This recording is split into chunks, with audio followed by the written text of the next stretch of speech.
जोहरा सहगल मशहूर अभिनेत्री और रंगमंच की दुनिया की बेहतरीन कलाकार। आपको जानकर हैरानी होगी कि जोहरा का असली नाम साहिबजादी जोहरा बेगम मुमताजुल्लाह खान था। थिएटर को अपना पहला प्यार मानने वाली जोहरा ने पृथ्वीराज कपूर के थिएटर पृथ्वी में भी करीबन 14 साल तक काम किया। इस दौरान उन्होंने कई फिल्मों में भी काम किया। जोहरा सहगल को 1998 में पद्मश्री, 2002 में पद्म भूषण और 2010 में पद्म विभूषण से नवाजा जा चुका है। तो चलिए जोहरा की जिंदगी से जुड़े तमाम तथ्यों से आपको रूबरू कराते हैं। जोहरा सहगल का शुरुआती जीवन। जोहरा सहगल का जन्म 27 अप्रैल 1912 को उत्तर प्रदेश के रामपुर के एक पठान परिवार में हुआ। हालांकि जन्म स्थान को लेकर कुछ और बातें भी कही जाती हैं कि उत्तर प्रदेश में उनका जन्म सहारनपुर में हुआ, लेकिन हम इस बात की पुष्टि नहीं करते। जोहरा मुमताजुल्लाह खान और नातिक बेगम की 7 संतानों में तीसरी संतान थी। पारंपरिक सुन्नी मुस्लिम परिवार में पली बढ़ी जोहरा बचपन से ही विद्रोही स्वभाव की थी। खेलना कूदना और धूम मचाना उन्हें बेहद पसंद था। बचपन में ही अपने चाचा के साथ भारत, एशिया और यूरोप की सैर उन्होंने की। लौटने पर उन्हें लाहौर के क्वीन मैरिज कॉलेज में दाखिला करा दिया गया। इसके बाद 1935 में नृत्य गुरु उदय शंकर के नृत्य समूह से जुड़ गईं और कई देशों की यात्रा तक की। 8 साल तक वो उनसे जुड़ी रहीं।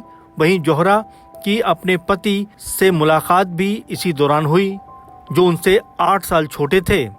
जोहरा सहगल के विवाह पर विवाद। कमलेश्वर नाथ सहगल इंदौर के युवा वैज्ञानिक, चित्रकार और नर्तक थे। शुरुआती विरोध के बाद ये शादी हो गई। ऐसा भी सुनने को मिलता है कि वो जोहरा के लिए धर्म परिवर्तन करने के लिए तैयार थे, लेकिन जोहरा ने कहा इसकी कोई जरूरत नहीं। जोहरा और कमलेश्वर ने 1942 में शादी की थी। इस शादी में जवाहरलाल नेहरू शामिल होने वाले थे, लेकिन भारत छोड़ो आंदोलन के चलते उन्हें जेल जाना पड़ा था। दोनों ने नृत्य समूह के साथ अल्मोड़ा में काम किया। जब ये बंद हो गया तब वो लाहौर चले गए और वहां अपना नृत्य समूह बनाया। उनके 2 बच्चे हुए। उन्हें भी आज़ादी थी अपनी मर्जी से धर्म चुनने की। इस बीच जोहरा नास्तिक हो चली थी, ऐसा कहा जाता है। उनके पति यूं भी कोई बहुत धार्मिक नहीं बताए जाते थे। बेटी किरण सहगल ओडिशा नृत्यांगना है और बेटे पवन विश्व स्वास्थ्य संगठन से जुड़े हैं। यहाँ ये जानकारी भी साझा करते चलें कि जोहरा के बेटे पवन ने मुंशी प्रेमचंद्र की पोती सीमा राय से शादी की है। जोहरा सहगल ने दर्द सहकर भी खुद को संभाला।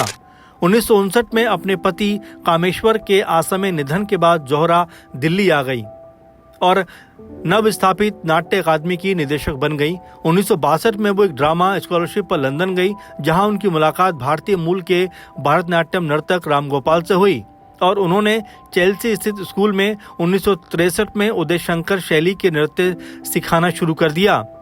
यहीं उन्हें 1964 में बीबीसी पर रूडयार्ड किपलिंग की कहानी में काम करने का मौका मिला।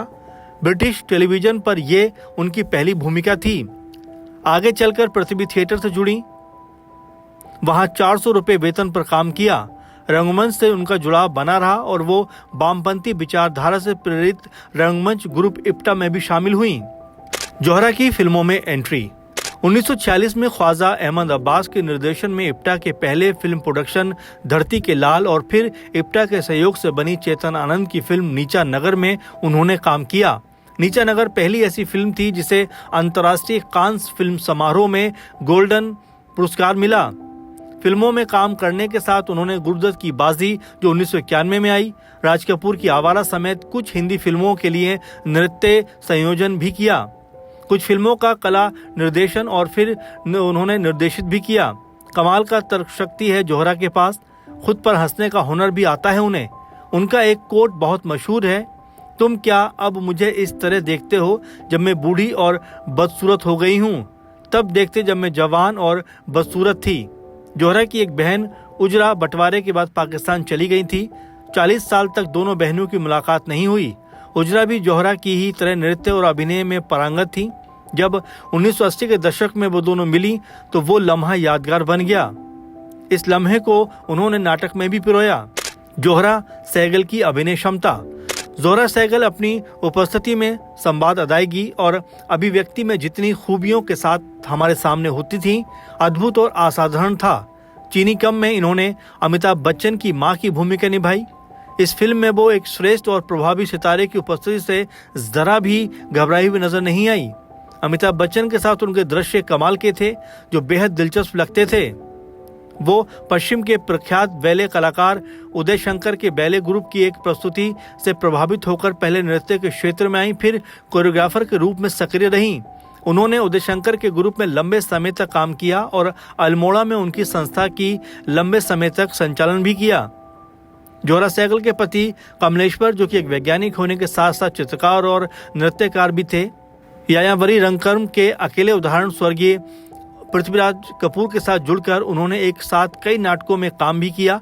बीच में दशकों के अंतराल के बाद जोहरा सहगल अंग्रेजी धारावाहिकों और फिल्मों में खासकर NRI भूमिकाओं में एक बार फिर सक्रिय हुई।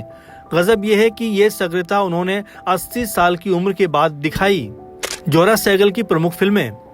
तंदूरी नाइट्स को उनका श्रेष्ठ टीवी धारावाहिक माना जाता है, लेकिन अगर जोहरा और उनकी उल्लेखनीय फिल्मों की बात करें तो इनमें भाजी ऑन द बीच, दिल से, ख्वाहिश, हम Dil De Chuke Sanam, bend it like Beckham, Saaya, Veer Zaara, chicken tikka, mistress of spices, Cheeni Kum, सावरिया, ऐसी न जाने कितनी फिल्में शामिल हैं। इसके अलावा वो पहली ऐसी भारतीय हैं जिसने सबसे पहले अंतर्राष्ट्रीय मंच का अनुभव प्राप्त किया। उन्होंने 1960 के दशक के मध्य में रुडयार्ड किपलिंग की the rescue of Philip place में काम किया था। जोहरा सहगल को मिले सम्मान। जोहरा सहगल को सम्मान की बात करें तो उनमें संगीत नाटक अकादमी का सम्मान उनको मिला। इसके बाद राष्ट्रीय कालिदास सम्मान उनको दिया गया। पद्मश्री 1998 में उनको मिला। पद्म भूषण 2002 में उनको मिला और पद्म विभूषण 2010 में जोहरा सहगल को दिया गया। इसके अलावा भी तमाम तरह के पुरस्कार समय समय पर जोहरा सहगल को दिए गए। जोहरा सहगल सदी की लाडली। भारतीय सिनेमा की शुरुआत से एक वर्ष पूर्व पैदा हुई सिनेमा की जानी मानी कलाकार जोहरा सहगल 27 अप्रैल 2012 को 100 साल की हुई थीं। मजे की बात यह है कि भारतीय सिनेमा की लाडली कहलाने वाली जोहरा के जीवन की यादें भी उतनी ही रंगीन और हैं जितनी भारतीय सिनेमा। फिल्म उद्योग के अनुभवी लोगों का भी यही कहना है कि जोहरा का जीवन, ज्ञान और आकर्षण के प्रति उत्साह लगातार नई पीढ़ियों को प्रेरित करता रहेगा। इसका कोई मुकाबला नहीं है। फिल्म निर्देशक आर बाल्की के अनुसार, मैं अभी तक जितनी भी महिलाओं से मिला हूं उनमें से वो असाधारण महिला थीं और अब तक मुझे मिलने वाली सबसे बढ़िया अभिनेत्रियों में से एक थीं। जोहरा ने बाल्की की फिल्म चीनी कम में 2007 में अमिताभ बच्चन की बिंदास मां का किरदार निभाया था। 2008 में संयुक्त राष्ट्र जनसंख्या कोष लाडली मीडिया अवार्ड से उन्हें सदी की लाडली के रूप में नामित किया गया था। जोहरा सहगल की कैसे हुई मृत्यु। जोहरा सहगल 10 जुलाई 2014 को दिल का दौरा पड़ने से उनका निधन हो गया। जोहरा सहगल ने पृथ्वीराज कपूर से लेकर रणबीर कपूर तक बॉलीवुड के मशहूर कपूर परिवार की चारों पीढ़ियों के साथ काम किया। उनकी उम्र अंत तक उनके उत्साह पर कभी हावी नहीं हो पाई। वहीं जोहरा की आखिरी फिल्म की बात करें तो ये फिल्म सावरिया थी। दिवंगत अभिनेत्री जोहरा सहगल का दिल्ली में अंतिम संस्कार दयानंद मुक्तिधाम शमशान में किया गया। उनके बेटे पवन सहगल ने उनके अंतिम संस्कार की तमाम विधियां पूरी की थी। उनकी बेटी किरण सहगल और पोते पोतियां इस दौरान मौजूद रहे थे। फिलहाल जोहरा सहगल के बारे में यही कहा जा सकता है कि उन्होंने अपनी उम्र को जिस तरह से जिया और जिस तरह से अलग अलग तरह से काम किए वो अपने आप में एक मिसाल है। थिएटर से वो अंतिम समय तक जुड़ी रही। वहीं अगर हम फिल्मों की बात करें तो जरा सोचिए कि कपूर खानदान की 4 पीढ़ियों के साथ उन्होंने काम किया।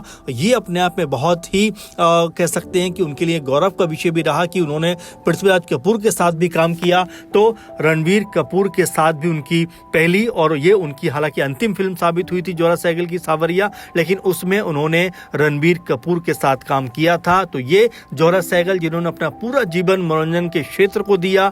समय समय पर उनको बहुत सारे अवार्ड भी दिए गए, लेकिन जिस तरीके से उम्र के अंतिम पड़ाव तक भी वो लगातार अपने काम में सक्रिय रही, इससे अंदाजा हो जाता है कि उनको अपना काम करने में कितना मजा आता था। फिलहाल वो इस समय दुनिया में नहीं है, दुनिया से कूच कर गए, लेकिन उनकी जो फिल्में हैं, जो यादें हैं, वो हमेशा से से तमाम उनके चाहने वालों के दिलों में हमेशा हमेशा तक जिंदा रहेंगी। तो फिलहाल इस प्रोग्राम को लेकर आप क्या सोचते हैं जरूर कमेंट करिए, और किसी भूले बिसरे कलाकार के बारे में अगर आप जानना चाहते हैं तो बाकायदा हमारे कमेंट बॉक्स में कमेंट करके उनका नाम लिखिए, हम उनके ऊपर जरूर प्रोग्राम लेकर आएंगे। फिलहाल आप हमारे साथ जुड़े, आप सबका धन्यवाद। लगातार हमारे चैनल के साथ जुड़े रहें और अपने सुझाव हम तक जरूर पहुंचाते रहें। फिलहाल के प्रोग्राम में सिर्फ इतना ही। धन्यवाद।